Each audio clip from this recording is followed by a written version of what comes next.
Bonjour à toutes et à tous et bienvenue dans ce nouvel épisode d'Economics. Nous sommes le dimanche 8 décembre et Noël arrive déjà à grands pas. En tout cas, j'espère que vous allez bien en cette fin d'année. Et comme chaque dimanche, on est parti pour décortiquer l'actualité économique mondiale. Et pour la première actualité, on part du côté des crypto-monnaies et notamment le Bitcoin qui a dépassé la barre des 100 000 $ pour la première fois de son histoire. Alors en atteignant les 104 000 $ dans la nuit de mercredi à jeudi, la crypto-monnaie a atteint les 6 chiffres pour la première fois depuis son lancement en 2009. Depuis le début de l'année, le Bitcoin est en hausse de plus de 140% et a progressé de plus de 45% depuis l'élection de Trump le 5 novembre. Après avoir qualifié les crypto-monnaies d'escroquerie durant son premier mandat entre 2017 et 2021, le président élu a visiblement changé son fusil d'épaule pendant sa campagne, qui a d'ailleurs été en grande partie financée par le secteur des crypto-monnaies. Il jure désormais qu'il fera des États-Unis, je cite, la capitale mondiale du Bitcoin et des crypto-monnaies et souhaite aussi créer une réserve stratégique de Bitcoin aux États-Unis. Mais une annonce de Trump dans la nuit de mercredi à jeudi a particulièrement aidé le Bitcoin à franchir le cap des 100 000 $. En fait, le président a annoncé qu'il prévoyait de nommer l'avocat républicain Paul Atkins à la tête de l'autorité américaine de régulation des marchés financiers. Et l'an dernier, Paul Atkins avait critiqué publiquement les responsables de la régulation des marchés financiers aux États-Unis, estimant qu'ils auraient dû se montrer plus accommodants avec les entreprises du secteur crypto et accusant leur approche de détourner les entrepreneurs du marché américain. De son côté, Donald Trump a commenté sur son réseau social Truth Social, je cite, Paul reconnaît que les actifs numériques sont cruciaux pour rendre l'Amérique encore plus grande qu'elle l'a jamais été. Paul Atkins succédera à Gary Gensler, l'ancien président de la SEC, dont l'approche répressive à l'encontre des crypto-monnaies hérissait le secteur ces dernières années, notamment avec de nombreuses poursuites judiciaires contre des géants de l'industrie crypto. Pour la deuxième actualité, on revient en France, où le gouvernement Barnier est finalement contraint de démissionner suite à l'adoption de la motion de censure à l'Assemblée nationale ce mercredi 4 décembre concernant le budget de la sécurité sociale. Plus globalement, le budget 2025 porté par le gouvernement Barnier était élaboré pour réduire le déficit public de 6,1% en 2024 à 5% en 2025, mais il est donc purement et simplement abandonné. Ce plan, qui visait à générer 60 milliards € d'économies et de recettes supplémentaires, se verrait donc remplacé par une loi spéciale prévue par l'article 47 de la Constitution. Concrètement, cela signifierait une reconduction du budget 2024, accompagnée de gel des crédits ministériels, engendrant 15 à 18 milliards d'économies. En revanche, l'absence d'indexation du barème de l'impôt sur le revenu sur l'inflation ferait rentrer 380 000 nouveaux foyers dans l'impôt et 17 millions de ménages paieraient davantage, ce qui générerait 3 milliards € de recettes supplémentaires pour l'État. Et plus concrètement, selon l'Office français des conjonctures économiques, avec l'absence de l'indexation du barème de l'impôt sur le revenu sur l'inflation, je cite, les ménages proches du niveau de vie médian perdraient entre 50 et 100 € par an, soit entre 0,2 et 0,3% de leur niveau de vie annuel. Et pour les 15% de ménages les plus aisés, ces pertes dépasseraient les 250 €. En revanche, ce surcroît de recettes serait toutefois compensé par une perte de 3 milliards € due à la revalorisation automatique des retraites, prévue au 1er janvier, alors que le gouvernement prévoyait une revalorisation partielle des pensions de retraite. Pour la troisième actualité, on reste en France, où l'indice boursier français CAC 40 enregistre l'une des pires performances en Europe depuis le début de l'année. En fait, les 40 plus grosses sociétés françaises cotées en bourse enregistrent collectivement une baisse de moins 1,5% depuis le 1er janvier, là où les autres principaux indices boursiers, que ce soit en Belgique, en Allemagne, en Suisse, en Espagne ou encore au Royaume-Uni, inscrivent des hausses entre 5% et 21%.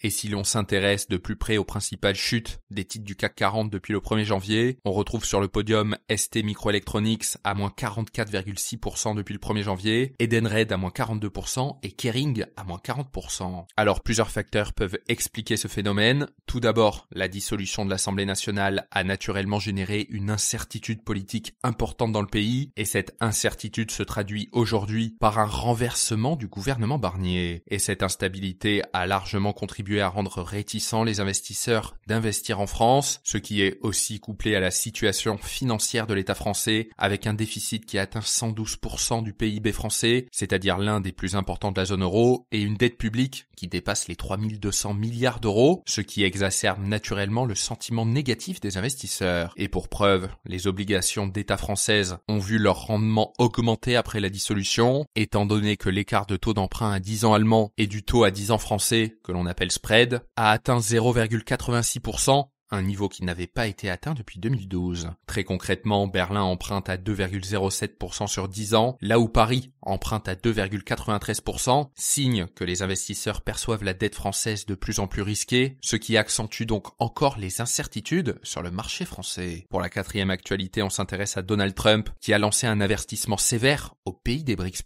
En fait, le président élu a menacé d'imposer des droits de douane jusqu'à 100% si ces pays cherchaient à affaiblir la domination du dollar américain. Car en effet, depuis plusieurs années, le bloc des BRICS+, composé du Brésil, de la Russie, de l'Inde, de la Chine, de l'Afrique du Sud, de l'Égypte, de l'Éthiopie, de l'Iran et des Émirats arabes unis, envisage en effet d'abandonner le billet vert dans leurs échanges internationaux ou encore de créer une nouvelle monnaie commune. Donald Trump a déclaré sur Truth Social, je cite, « Nous exigeons de ces pays qu'ils s'engagent à ne pas créer une nouvelle monnaie des BRICS, ni à soutenir une autre monnaie pour remplacer le puissant dollar américain, faute de quoi ces pays seront soumis à des droits de douane à 100% et devront s'attendre à dire adieu à leur vente dans la merveilleuse économie américaine. » Alors plus globalement, le dollar représente environ 58% des réserves de change mondiales selon le FMI et les principales matières premières comme le pétrole sont encore vendues et achetées en dollars américains. Et cela permet en fait aux États-Unis de pouvoir emprunter à un coût relativement bas puisque tous les pays et investisseurs ont besoin du dollar pour commercer à l'international. Et pour obtenir ces dollars, les investisseurs achètent des titres de dette libellés en dollars et en conséquence, le gouvernement américain a accès à un énorme pool de liquidités à des taux d'intérêt bas pour financer sa dette publique. Les États-Unis bénéficient donc d'un cercle virtueux où la demande mondiale de dollars maintient la confiance dans son économie et réduit les contraintes budgétaires sur les dépenses publiques. D'ailleurs, ce mécanisme est souvent qualifié de privilège exorbitant pour les États-Unis. Pour la dernière actualité, on s'envole en Arabie Saoudite où Emmanuel Macron a signé des partenariats stratégiques. Alors, éloigné de la crise politique en France en début de semaine, le président français et le prince Mohammed Ben Salman ont annoncé avoir renforcé les liens entre les deux pays, notamment sur le volet de la transition énergétique, la défense, la mobilité ou encore la culture. Et pour cette visite, Emmanuel Macron était accompagné d'une 50aine de patrons de grands groupes français, à l'instar de Total, EDF, Veolia, Dassault ou encore Thales, et de start-up comme Pascal, Alan ou encore Mistral, qui sont stratégiques pour l'économie future du royaume. En fait, Mohammed Ben Salman avait annoncé en 2016 son projet Vision 30, qui a pour but de transformer le pays sur les plans économiques, sociaux et environnementaux pour diversifier son économie, actuellement extrêmement dépendante du pétrole, mais aussi pour moderniser ses infrastructures. L'Arabie Saoudite a aussi pour ambition de créer The Line, qui est une ville linéaire sans voiture ni émissions de carbone, couplée à d'autres initiatives axées sur l'intelligence artificielle, la biotech et le tourisme. Et dans ce cadre, les grands groupes français ont pour ambition de signer des contrats juteux avec le royaume, d'autant plus que l'Arabie Saoudite accueillera aussi l'Expo universelle en 2030 et peut-être le mondial de foot en 2034, des événements qui attirent inévitablement, globalement, de nombreux capitaux. Par ailleurs, les deux dirigeants ont convenu de travailler de concert à la préparation du sommet sur l'intelligence artificielle qui aura lieu en février à Paris, a précisé l'Élysée dans un communiqué. Enfin, Emmanuel Macron et Mohammed Ben Salman ont aussi indiqué qu'ils allaient poursuivre les efforts diplomatiques pour consolider le cessez-le-feu entre Israël et le Liban, et le président et le prince héritier ont aussi insisté sur une priorité, la mise en place d'un cessez-le-feu sans plus attendre à Gaza. Merci énormément d'avoir écouté ce podcast. Pensez à mettre une note sur la plateforme sur laquelle vous l'écoutez. Ça m'aide énormément à me faire mieux connaître et on se retrouve très vite pour un nouvel épisode.